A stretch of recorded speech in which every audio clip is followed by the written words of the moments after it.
Good evening, everybody, and welcome to the Chrissy B Show. Now, they say you don't value things until they're gone. How true is this phrase? Have you ever not valued someone or something and only realized how special they were when you lost or almost lost them? My guests tonight include a gentleman who feels that he doesn't appreciate his mum enough and would like to learn how. And we also have psychologist Nathalie Salaun to discuss why some people don't appreciate what they have. And we also have a performance by Mila Falls, who wrote a song for her mum, who sadly passed away. Now, what do you think about this topic? Do you appreciate the people and things around you? Or do you say that maybe you don't really value them like you should? And maybe you feel undervalued as well. You can give us a call on 020-7686-6300 to give us your comments. But first, let's speak to our brand new entertainment reporter for today, and that's Andy Douglas. Hello, Andy. Hello, how are you, Chrissy? I'm very well. How are you? I'm good. It's so good to see you on the show. Oh, thank you. So good to see you. Good. So what did you have for us today, Andy? So we had a couple of Facebook comments, didn't we, about the topic? Yeah, I have a couple of Facebook comments. And Phoenix Alex says, I think because people don't expect to lose it. Candy Kane, nice name, says, I think that some people actually do realize what they have. They just don't think that they'll ever lose it. That's true, isn't it? Yeah.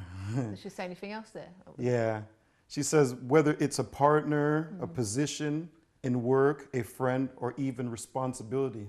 Yeah, it's true, because some people do kind of take things for granted. They think, well, I'm always going to have my husband, my wife around, my boyfriend, girlfriend. They're never going to leave me. I can treat them however I want to. And they just kind of take it for granted that people are just going to stick by them no matter how they get treated. And sometimes when people walk out on them, you think, oh, God, I didn't see it coming. But we have to appreciate the things around us, don't we? Definitely. Have you ever been for an experience, Andy, yourself, about maybe taking someone for granted that you'd like to share? Put them on the spot, sorry, first time on TV and sorry, Andy. That's the way life is. Yeah, basically, my mother died over the last year, so yeah. Sometimes you feel like there's some things that you could have said. Yeah. You know what I mean? Yeah. And you didn't get to say them, and some questions that you could have asked, you can't ask them again, so it's even worse when the person dies. So I would say that when you have a chance, say something good or ask what you need to ask from now. Tell them you love them from now. It's true. And what about on the other way around? Have you ever felt undervalued yourself? Well, yeah, everybody does. In some stages, right? Yeah, everybody feels undervalued at times, but yeah. But it doesn't mean people don't, some people just don't know how to express it, which we're going to be talking about a bit later on as well. Because there are people that do feel undervalued, but it's, like I said, there's people that, hopefully from the show tonight, you're going to learn some few tips on how to appreciate the ones that you love and to appreciate the things that you've got as well. So you've got some news stories for us as well, Andy. Oh, yes, I do. Okay. A 5-year-old piano protege, Ryan Wang, has an incredible special friendship with a 101-year-old fan, Grandma Dorothy. 101? Yeah, 101. Still going. Yeah, I know, 101, that's past a century, isn't it? Wow. Yeah. To show his love for her, he gave her a private performance that was such a blessing for all to watch. Although they're generations apart, you can feel the bond between the two of them from completely different worlds. Yeah, that's nice, isn't it? Because you kind of don't expect people of such different age groups to get along, but there's a connection there, the music. Yeah, it's even hard for people 20, 30, 40 years apart to communicate, further less, what, something like 96 years apart? Yeah. Wow, that's awesome, isn't it? Wow. What else do you have for us, Andy? A deaf boy who is 3 hears his father's voice for the first time. Could you imagine that? Wow. Grayson Clamp, who was incapable of hearing from birth, was the first child to be given a surgical device which was implanted into the base of his brainstem, which empowered him to hear for the first time. This happened after his parents took part in a clinical trial. Oh, wow, that's wonderful, isn't it? Yeah. Oh, imagine not being able to hear anything and just hearing your dad's voice. That'd be amazing, ain't it? Just to hear for the first time. Wow. And great for the parents as well. Yeah, definitely. You see, these little things that we take for granted, like we wake up every day and we can hear, and most of us, you know, we can hear and we can see, and there's people that don't have that, and just being able to hear your family's voice, it's just something so amazing for someone that couldn't before.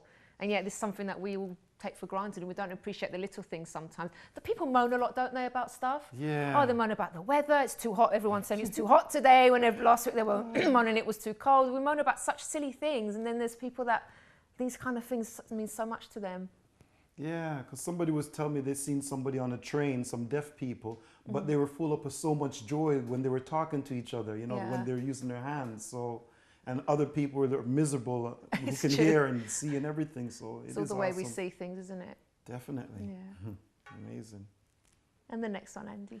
Okay. Delta CO gives up his seat to passenger Jessie Frank. Jessie was going home to pick up her type 1 diabetic 12-year-old. This is a disease that kills 1 in 20 children before the age of 18. The weather caused multiple delays. She was 8th on the standby waiting list, showing 0 seats on the plane. It was a Delta Airlines CEO, Richard Anderson, who gave up his seat for her. And get this, he also helped her with her bags.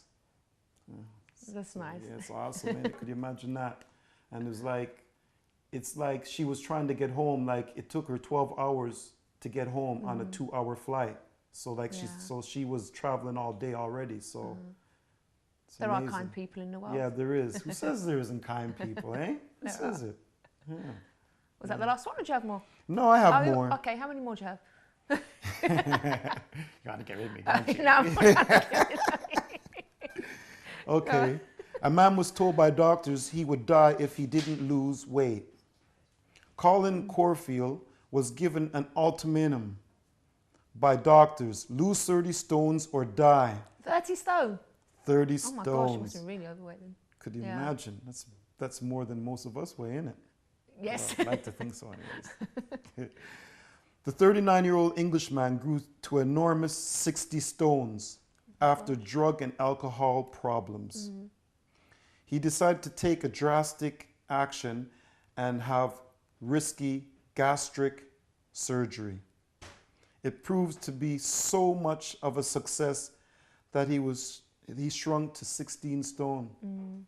That's like 1/4 the size. Could you imagine being 1/4 the size? The only thing is about when people have that, they don't sort of change their eating habits, do they? I mean, I know that physically they can't eat. I don't think they can physically eat as much as they could because the operation that they've done and everything doesn't allow them to. But I think there are instances where the mentality hasn't changed. So they're still the same person, the way they think and everything. It's just that they've just had an operation. But I think it just works. Okay, it was in a bit of an emergency because he would die if he didn't have it done. But then, you know, what's changed inside the way he thinks about food and the way he thinks about himself, and just what I mean. That's my only concern with people that have these kind of procedures. Yeah, because his belly is small now, and before it was big, so he might be still eating. His mind might be telling him to eat the same amount, and problems, ain't it? That's true. I think we've got time for one more, Andy, one more? Before we go to a break. Okay. 91 years is the longest marriage recorded in modern history. The longest married couple in the world as of 2013 is from England, Karam and Karturi Chand. Got married on January the 6th, 1925. Oh, that's so nice. Could you imagine that? See, love still happens, doesn't it? Still exists. Yeah, they've been married for 88 years now. Now, for them to be married that long, they obviously they must appreciate each other and show each other their appreciation all the time. Because you can't stay married that long without making sacrifices. Loads and loads and loads of sacrifices. Are you ready for marriage and making sacrifices, Andy? He's not looking at you. All right, I won't put you on the spot because it is his first time on TV and you did really well, Andy. Thank you so much. We're going to go to a quick break. But you're going to stay with us, aren't you? Yeah. Yeah, okay. So I'd like to hear from our viewers tonight too. So I'd like to open the show to you tonight as well, because this is your show as well. If you would like to make a dedication to someone, maybe there's someone in your house or even someone at work that you think maybe needs a bit of appreciation and need a bit of a pick-me-up, and you'd like to offer them, I don't know, a few kind words, or maybe even sing to them live on the show if you're brave enough. You don't have to give your name. You can give their name, embarrass them if you want. But maybe I think sometimes these little things are really important to do for people. Obviously, they won't be expecting it, so you're going to have to tell them to tune into the show.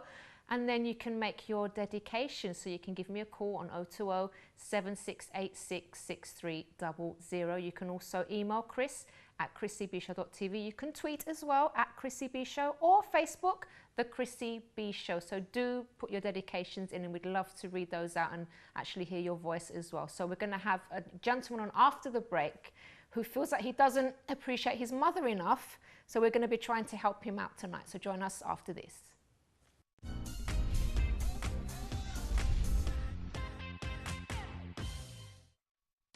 Don't forget to subscribe to The Chrissy B Show, always aiming to show you the happier side of life. You can find us on YouTube, Facebook and Twitter.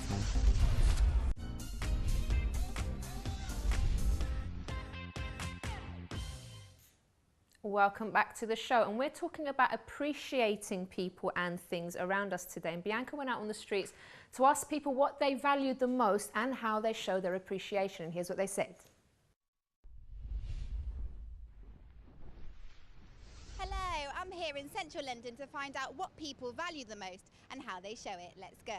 I think being happy is the most important thing, and that can be different things to different people, but I think it's friends, family, music for me. What do I value most in life? Yes. Her. Value most in my life personally, my family, and family includes my mum, my brothers, my dad, and closest friends, and my manager. Family. Yes. Family. And why do you value family so much? It's a very good question. Well, because they give you the support, the love, and when everything is good or bad, whether it's work or you've always got your family. You know, work is transient, you know, love lives, you know, having friends and family, or they're always there, come rain, sleet or snow, so they're reliable. And you can't choose your family, so you've got to make the best of it. That's true. Because life is crazy, and the crazier life is, you need somebody next to you to help you navigate it. And if you don't have that, you could get lost. So she is my anchor. But I know my family are always going to be there, so I have to value them a lot. I've got quite a big family as well. What do you do to show them that you value them? Sure. It's just everyday actions, really. I don't, gestures come once in a while, but planned gestures, I don't like. Father's Day and that, I'll tell my dad like Happy Father's Day and that, but if I want to take him out for a meal or I want to go see him, I'll do it other than Father's Day as well. Yeah, I spend a lot of time with my mum. Like me and my mum will go out to eat and like do loads of things. Oh my God, well, you spoil them with gifts. And you just tell them you love them and spend time. I think the biggest thing. Contact. I think contact's the thing. I think contact and time are the biggest ways you can show absolutely. family you love them. It's not just rhetoric, it's spending time. Keep in touch. Don't let the spaces go too long. And did you ever value your friends more, did you say?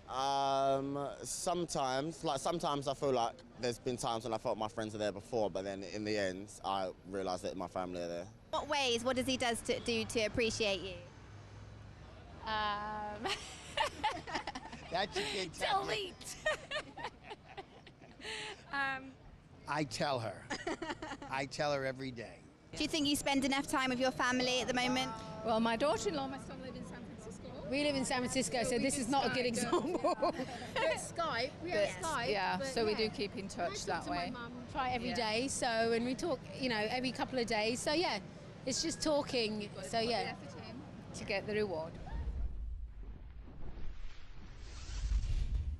Okay, thank you very much, Bianca. Now we have Matthew Martino with us. Hello, Matthew. Hello, Bianca.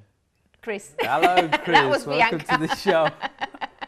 Thank you. Thank you. I'm always getting names mixed up. Me well, too, don't worry always. about it. I do all the time. I always get guest names because there's so many that come on all the time. Yeah, absolutely. So tell me about your relationship with your parents, first of all, Matthew, because you've come on the show specifically today because you'd like to learn how to appreciate your mum more. But how are things in general with your parents? Things in general are amazing, wonderful. I couldn't have asked for better parents, you know. My mum and my dad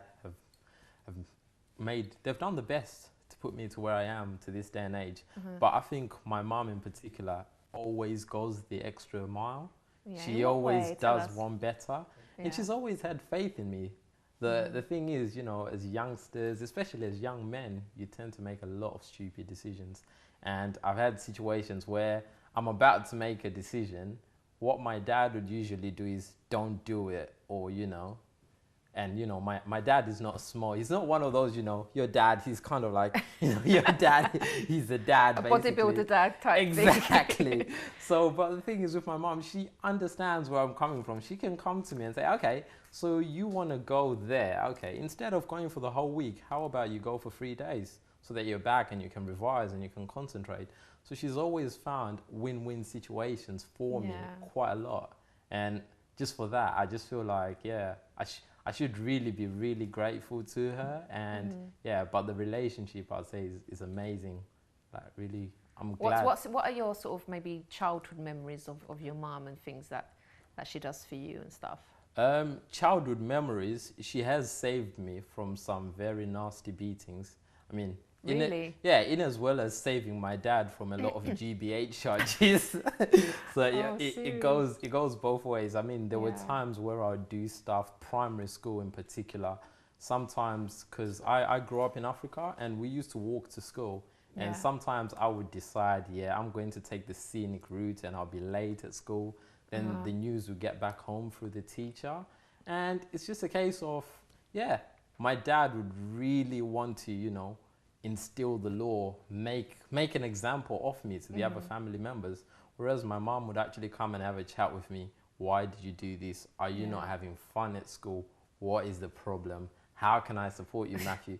And I think sometimes that's just what you need. You just need a little nice, calm voice sort of thing. So in terms of childhood memories, sometimes I just sit back and reminisce, and there's so many opportunities that I've seen from the past where my mom has just come across and she's helped out.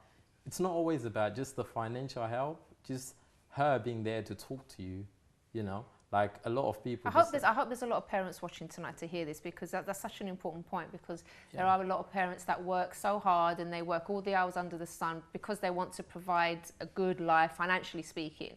But then what kids want the most, and me growing up as well, I had my parents there all the time for me. Yeah. And that's what we appreciate more, isn't it? Yeah, it is, because it's just like you just want someone to be there to talk to, whereas you don't want a case of here's £10, go and do what you want. You sort of want someone to, you know, to talk to you and to find out where the problem is, how it can be stopped from happening in the future. And I feel my mom's always been that person. She's got very good problem-solving skills, I would say. So. Well, why do you think that you don't appreciate her? What is it? What do you think's missing, or that you feel guilty about? What is it exactly? I wouldn't exactly say I don't appreciate her on purpose. The problem is you never quite see how much has been done over a set period of time, and you never actually see how much progress you've made, and because of one person. The thing is, when you're in trouble or when you're in a situation, you're just like, oh, what am I going to do? And then mom comes and clears it. But as soon as the problem is clear, you're back to, oh yes, I saved it, I'm Matthew. And so she's been kind of fighting some of your battles for you then, in a sense, or solving a few of your... Absolutely. She has come on board to help out on quite a lot of things. I mean, just quite recently, I published a new book, Go For It, which is for aspiring entrepreneurs. And when I finished writing the book, I had made like horrendous spelling mistakes, stuff that you couldn't believe. And I was so excited, I sent it to the proofreader. I sent it not through the proofreader, but straight to the publisher. Oh, gosh. And they rejected it. And then I was like, oh, what have I done? And guess what? My mom was like, okay, I'll sit through it, read it, and I'll change some stuff. And she changed some of the grammar and the stuff. And I was like, Mom, you just realized you're now the core writer. You know, you put an input. But she's not even interested in gaining credit or getting anything out of me. She actually wants to see me go out there. She wants to see me make something of myself, which I think is just so amazing. So she's sort of, I wouldn't say fight battles. Yeah, she has. I mean, she has. I'd say she's always got an invisible AK-47 in her arm. She's always good to go, which is amazing. She sounds lovely. Yeah. I mean, there were a lot of times that I felt guilty about the way I treated my mum, because I went through a terrible period where I was just awful at home. I was going through some issues, and I just remember she didn't deserve any of this, my parents didn't, but I used to shout at her, scream, I used to slam. And afterwards I thought, why on earth did I behave that way? She never deserved that. Not that, and you know, it's an excuse to behave that way. But it was just something I was having, like personal problems. And then even afterwards, I remember a time when I was at uni and I had a year out. And I was working. And for some reason, and I don't know why I didn't do this, but I didn't offer any help with the finances at home or the bills or anything. I just kept all the money for myself. And now, looking back now, I thought, how was I so selfish that I didn't offer anything? And those are a couple of things that I feel really terrible, because I'm not like that. Today, I'm not like that. I'm like I would see myself as a generous person. I like to help out and everything. And I'm thinking there were so many opportunities that I had to sort of show my appreciation. It's only afterwards that I really apologized to my parents about the way I used to behave. But there's still part of me that wishes that I could go back. Obviously, I can't go back and change the way I behaved and the way I treated them. Absolutely. But, you know, I tried to make up for it, but no, I never can do. But it's just the sort of, it's really a time when whatever you can do it now, because tomorrow might be too late, as they say. But what did you want to say to your mum? She might be watching tonight, or she's going to watch the recording. Absolutely. You can look in that camera there, Matthew, and spill out your feelings towards your mum now. Yeah, I mean, I just want to say to my mum, thank you so much, mum. My beautiful mum. Her name's Beauty as well. Yeah, so I just want to say thanks to my mum, Beauty Martino. Thank you so much for making me into what I am today. Matthew Martino would be nothing without you, mum. You're beautiful, as your name says, and you're wonderful in all sorts of ways. And I'll definitely be making a much bigger effort to appreciate you, you know, not just the birthday and Mother's Day stuff. I mean, I'm talking big stuff. So that's going to be a surprise. But for all the viewers watching tonight, I just want to say, I think it's important that we learn to appreciate our mothers. And I mean, I'm just realizing it now, and I feel really bad. And if all of us just sort of take a step back and see what our mums and dads have done for us, I'm sure some of us teenagers, youngsters, we wouldn't be where you are. Your first class degree, you wouldn't have it without your mum and your dad. So for the ones that don't have a first class degree, don't worry about it. Forget that part. Okay, any degree. Any degree or anything that you've achieved. Yeah, absolutely. So Matthew, we're going to be speaking to somebody after the break. We're going to be speaking to psychologist Nathalie, who's going to be sort of explaining why maybe sometimes we don't appreciate things and people around us, and also how we can change that kind of thinking. And also we're going to be giving you some tips, because you mentioned something there that you want to do something big for your mum, but sometimes it doesn't have to be anything huge or expensive or anything elaborate to show someone that you appreciate them. So we're going to be sharing a few of those little things that you can do to show, you know, appreciation for someone that you love. So join us after this, and if you want to give your opinion as well, do give us a call on 020 7686 6300.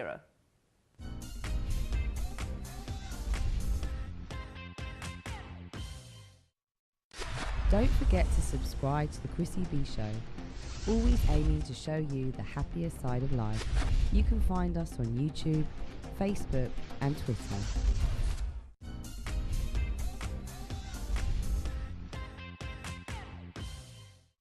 Welcome back to the show, and we're discussing why people don't know what they have until it's gone, and the importance of showing our appreciation to the people and things that we love. So let's introduce our next guest, psychologist Nathalie Salaun. Hello. Hello. How are you? I'm very well, thank you. I was just telling her during the break, she's got a lovely smile, just brightening up the studio. So thanks so much for coming on. Pleasure. Now, you heard Matthew's story. What do you think about what he spoke about? And is there anything that you can delve from what he said? Yes, I think it was very interesting, and it was beautiful the way that Matthew described how, you know, when he needs help, his mom has been there for him. Absolutely. She's been there throughout. She's been there, so, you know, to just help him through everything. And I think that was really, really important. Yeah. And I think this is something, you know, that we tend to forget. You know, that when we are going through a really, really hard time, you know, the people that are around us are the people, you know, that really, really support us. And it was really interesting what he said as well, is by talking about appreciation, he started actually really saying how much he appreciates his mom, and he started realizing how much he appreciates his mom. And so, yeah, that was beautiful. Yeah. So why is it, Nathalie, that people sometimes don't value the people around them? Because we have people that treat their loved ones very badly sometimes, and they say things that they shouldn't, and they actually feel guilty for saying certain things, but it just comes out and they just say these horrible things and they feel bad. But why is it that people don't really, or they take people for granted around them? Why do you think? I think it's because we forget that actually what we are all about and what we want really in life is to be happy, and we're seeking well-being. And it's interesting that often what happens is that the dreams, the people that are around us now, the way we see ourselves, what we have around us used to be dreams. So they used to be things, that we were really, really looking to gain. And we tend to focus our energy onto reaching for more well-being, more dreams, and we forget that actually what we have in the here and now is really all we have. That is such a good point, because it's true. Say for example, like let's give an example of a single lady, right? And you really want to be with someone. It's your dream to have, this your partner, you're the one for you. And then when you get him, and then maybe even eventually get married, and then all of a sudden you let yourself go, don't really appreciate him anymore, just take him for granted, start nagging, and vice versa as well. And then it's like you're saying, one day that person was a dream, that was a goal. Okay, I'm going to get my man, or I'm going to get my dream job. And then after a little while, it's like, okay, I got it now. I'll take this guy for granted, or this woman for granted, and now I'm just going to move on to the next. And you tend to forget. But we forget, and also I think what it is that we are very much future orientated. So we keep looking for something, and we get caught up into fears of not getting it, or sometimes fears about losing what we have. And so we are reluctant to actually speak to the people. We are reluctant to make ourselves vulnerable. We are reluctant to actually say, this is how I feel, and thank you. Because maybe we feel something has happened, we have distanced ourselves, and we feel that we may not be well received, or we are off onto another project. And we tend to focus on the difficulties rather than looking at what it is that we have, what it is that is working for us. So for example, you're saying that there's some people that don't show appreciation because they're actually scared of losing the person, or scared they're not going to, that those feelings aren't going to be reciprocated. That's an interesting point as well. And we see that in arguments, when we have arguments with our loved ones, who comes back first. And it's often one person. It's often one person that comes back. And it's difficult sometimes to go back, because we are experiencing so many negative emotions, so many negative thoughts, and it's difficult to then go back and say, I'm sorry, or you look upset. I still believe what I said, but you look upset. Right, you're wrong, but I still believe that. But let's talk about it. But it's all of that. It's all our beliefs. It's all our, who we are as people, and it comes in a way. It really, really does. Now, do you know why sometimes, actually I was having a meeting today, I won't say with who, but I was having a meeting with some staff members, and we were talking about sort of our partners and stuff, and we were talking about how not to let little things get to us. So for example, one of the girls in particular was talking about how she's got such a lovely partner, he's really caring, does everything for her, but sometimes it's a little bit messy at home, and she sort of gets a bit annoyed. And then we were talking about it and realizing how silly it is to get annoyed about things like that, because is it really worth having an argument, for example, over a bit of mess left somewhere in the house? When you've got a person that loves you so much and appreciates you so much, are you really going to let those little things get to you and get to your relationship and cause arguments? Because people have arguments over ridiculous things, and I've done that in the past too. And what I live by now, I know it's some horrible thing to think about, but I sometimes say to people, because sometimes I talk to couples and try to help couples as well, I say to them, how would you feel if your partner died right now? And they're shocked kind of thing. But it's true, if you think about it that way, are you going to let silly things get in the way of you two being happy? So I always try to live by, with my husband, for example, always try to do the best that I can, thinking that if I lost him tomorrow, how would I feel? Would I feel good about the way I've treated him? Would I feel guilty about anything? So I try to do my best that way, because we don't know how long we're going to have with someone, do we? And I think that's the key thing about appreciation, is we can only appreciate what we have. And often, it's really about looking at appreciation in every little thing, just whatever, especially when we feel we need support when we feel, you know, we're not getting where we want to be, we are not the person that we want to be, or, you know, or the person in our life, the people in our life are not being the people we want them to be. It's really, really important to really look at what it is that is working for us, because that lifts us and that allows us to then find, you know, the solution. Yeah. Because we are, you know, we are in a better place to actually problem solve if we appreciate. Now, what do you think Matthew can do with his mum? Because he was sort of talking about doing something quite big and elaborate. How do you think he could show appreciation to his mum? Maybe some things that he could do or say, maybe. Yes, I think in little things. I mean, you know, in just, you know, telling her and speaking from your heart, really, really telling her, you know, how she has you know, she has supported you, and the times and you know, how you feel when you go to her or when she comes and rescue you. You know, you've got to go out of that sooner or later, right? Yes. She can't keep running to your rescue. Do you know what? I think I'm going to stay at home until I'm 60 at least. You can't do that. I need that kind of support. Okay. Yeah, just really, really telling her, you know, how difficult, you know, it was when she comes and helps you and rescue you, what an inspiration she is to you, and really, really letting her know how difficult it would, you know, it would be without her. Absolutely. So, yeah. Thanks a lot for that advice. Sometimes it is the little things as well, because I'm thinking now, like with my husband, I don't expect him to do anything big or elaborate or anything, but sometimes just little things that he does, like maybe he'll make the bed, which he doesn't normally do. I normally take care of that stuff, but when he does little things, or if he sees that I'm tired and he does something, that means a lot to me. It doesn't have to be like to buy me flowers or do anything or take me on a really nice day out or anything like that, just small things here and there. And even like just a hug, for example. I mean, I don't know about men, but for women that means the world to us. I don't know how you feel about just a hug. Hugs are good. When you know, when you're tired, when you come home, when you're stressed about something. And my husband does that sometimes. He sees when I'm stressed, because I don't hide it very well. So he'll just give me a hug and say, "Oh, come here, everything's going to be all right." And I feel better immediately. That's all that I need at that time. So it doesn't, sometimes just a hug for your mum. Yeah. Or just a little note to say thank you. There's so many small things that you can do. It doesn't, just a little note, "Mum, I love you," or "Mum, I appreciate you." Yeah. Stick it on the fridge or put it in her handbag when she's going to go somewhere. Just little things like that. That'd be nice, yeah. Or you could just ask her what she likes. Well, I think I'd rather surprise her. Yeah. Yeah, I think I'd rather surprise her. But I do appreciate all the advice that Nathalie and Chris you've brought along. Yeah. And I'll obviously work on it. I think I'm going to start with something tonight, because when I get home, she'll be sleeping. Yeah. So I'm going to plant something, just leave a note on her bed and she'll see it in the morning. Or you can make a nice breakfast. Who normally makes breakfast? She does. So you can make it. Do you have to okay, but she does. What a stupid question.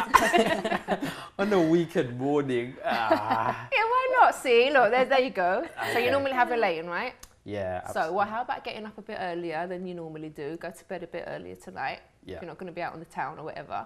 Okay. Get up and make a nice breakfast. She won't expect it. Absolutely. There's an idea. And you can email me and let me know how it goes. I will do. Absolutely. Now, Nathalie, what about people that do feel a bit guilty? So maybe like the person has passed on and they haven't sort of done what they should have done, what they could have done. What would you say to the viewers that maybe are sort of feeling quite bad about not showing enough appreciation? Yes, yeah. I think it's to really, really kind of, you know, be compassionate to themselves, because it's something that we do automatically. It's not, you know, appreciation is something that we can put effort into, we need to put effort into. It's not something that comes necessarily naturally to us. The more we practice it, the more we are able to do it, the more natural it becomes. And often, you know, it's when we have lost, you know, somebody or something very dear, you know, to us, there is no time to do that anymore. So what I would say is just to write, you know, to write a letter. It's like, it doesn't matter if it doesn't get there, but to really be kind to oneself, and to actually just speak out, you know, the appreciation. We can still, just to know that, you know, we appreciate sometimes is enough, even if the other person is not there to receive. Just to really, really acknowledging that the appreciation is there. And that person, you know, would have felt the appreciation at some point or another. Maybe it wasn't said, but, you know, that person... But people know, don't they? I think people know. Sometimes maybe there's people watching now, they feel, I feel so unappreciated by my family. I do so much for them and they don't seem to show anything in return. But I think people do, they just don't, sometimes they just don't know how to express it. Obviously there are people that do take others for granted, and that's a sad situation. Hopefully they're watching and they'll learn something from the show tonight. But most people do see what you do and they do appreciate it. Maybe they just don't know how to express it to you. But it doesn't mean, I don't think you should stop doing it, because sometimes people feel, now I'm going to stop because no one's taken any notice. I don't think you should stop, because at least I think you feel good when you give to people, don't you? I know I feel good when I give to people, when I help them. It makes me feel good, so I'm getting something for myself as well. And you do, when you give, you do receive back in return at some point or another. Maybe not from that person, but I think, you know, it spreads, that kind of, that behaviour spreads, and that comes back to you in the end. So I don't think you should stop doing what you're doing. But Nathalie, thank you so much for the great advice. Thank you. And the lovely smile. Thank you. Matthew, so breakfast tomorrow, okay? Breakfast tomorrow. Do you promise you're going to make mum breakfast? What does she like? I promise. I think she usually has scrambled eggs and toast and baked beans. Oh, that sounds nice. So make sure you stop off at Tesco's on the way home to get a few things. Absolutely. So yeah, I'm going to see how tomorrow goes. All right. Don't burn the kitchen down. You know how to cook, right? Well, you should give me a crash course after the show tonight, so that I make sure I'm on set to do that. All right, thank you so much. And after the break, we're going to be speaking to Mila Falls, who's going to be telling us about her mum and why she wrote a song that she's going to be performing for her after this. So if you want to contact the show, if you want more information about our guests tonight, you can visit this website, chrissybshow.tv. Join us after this.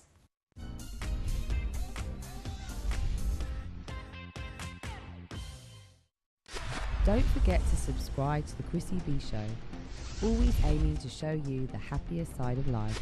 You can find us on YouTube, Facebook and Twitter.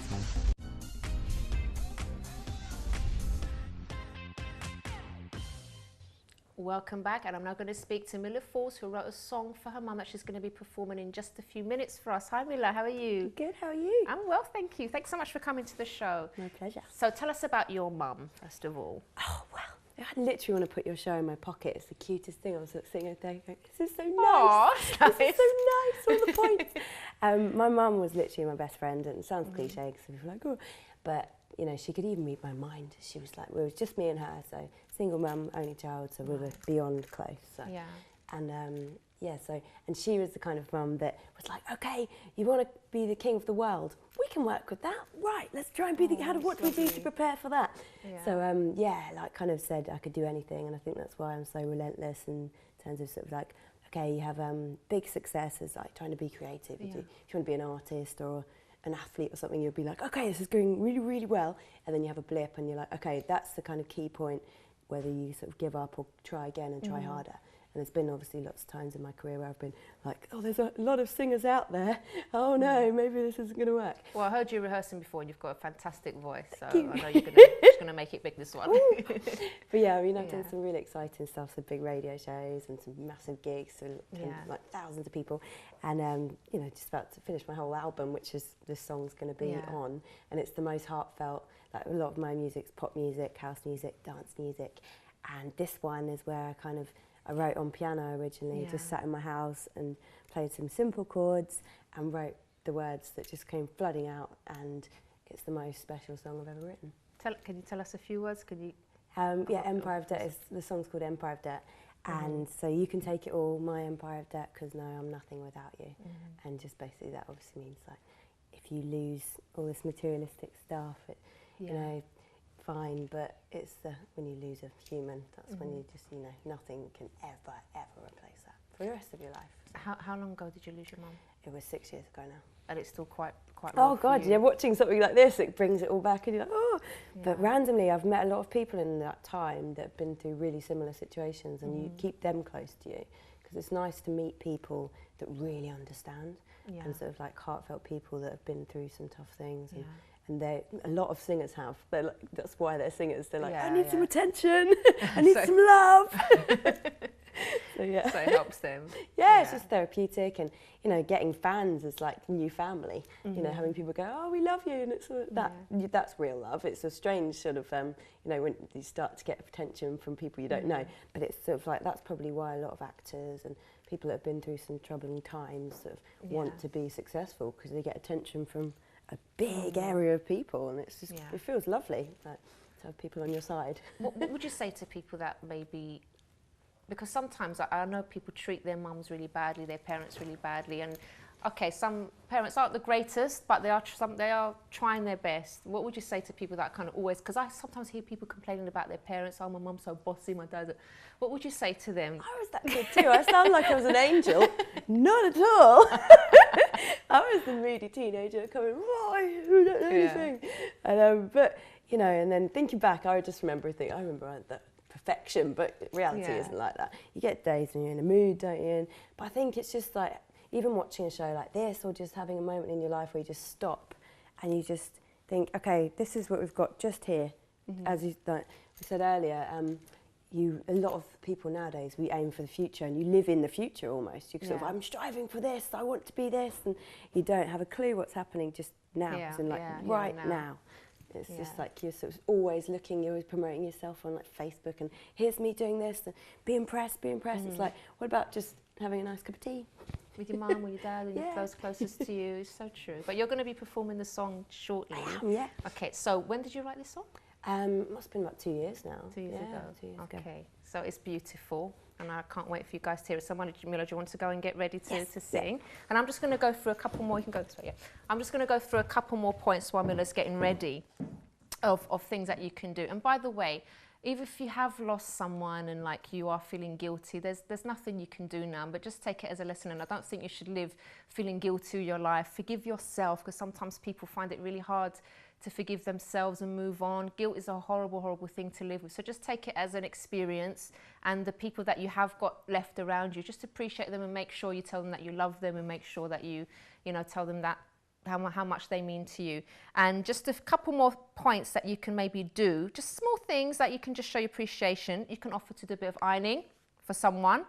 You can return a favour. So for example, if you're, even with neighbours and friends, if your neighbour, for example, was always cleaning up the leaves and stuff in the backyard, why don't you do it for once as well? You can do that for them. Like we said, a heartfelt thank you or note or card.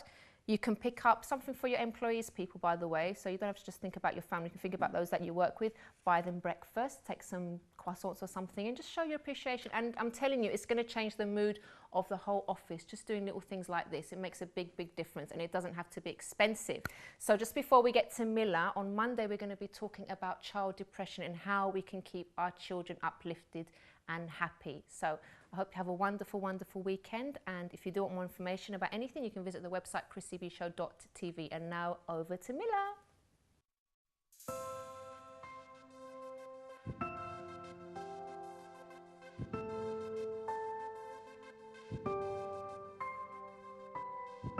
I remember days felt just like we made it. All I needed, I already had. Only got one chance, maybe I could save you. I won't go till I complete my rescue. You can take it all, my empire, just 'cause now I am nothing without you. You can take my heart, I don't need it anymore. I am nothing without you.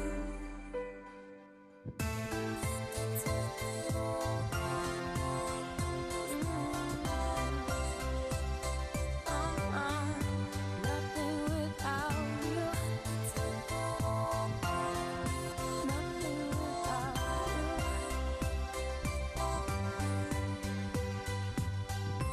Thinking back when everything felt easy, you never let me down, never stop believing. I only got one chance, still think I could save you. I won't go till I complete my rescue. You can take it all, my empire, just 'cause no, I am nothing without you. You can take my heart, I don't need it anymore. I am nothing without you. I'm screaming out, can hear the echo, calling out, don't wanna let go. You're the voice inside of my head. I walked the road you went down.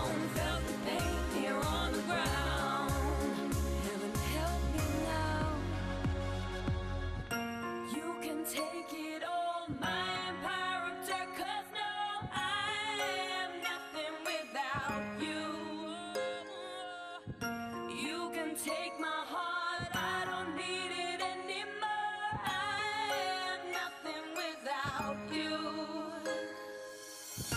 You can take it all, my empire, 'cause no, I am nothing without you. You can take my heart, I don't need it anymore. I am nothing without you.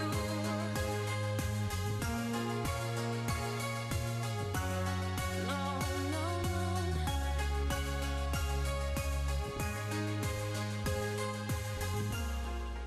Nothing without you.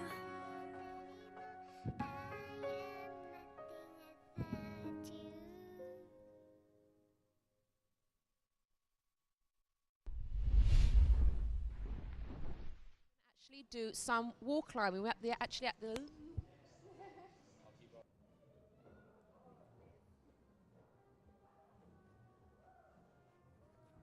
Wait, let's try that again.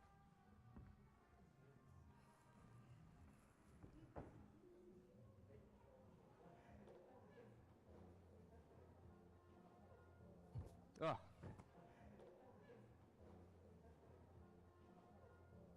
Oh.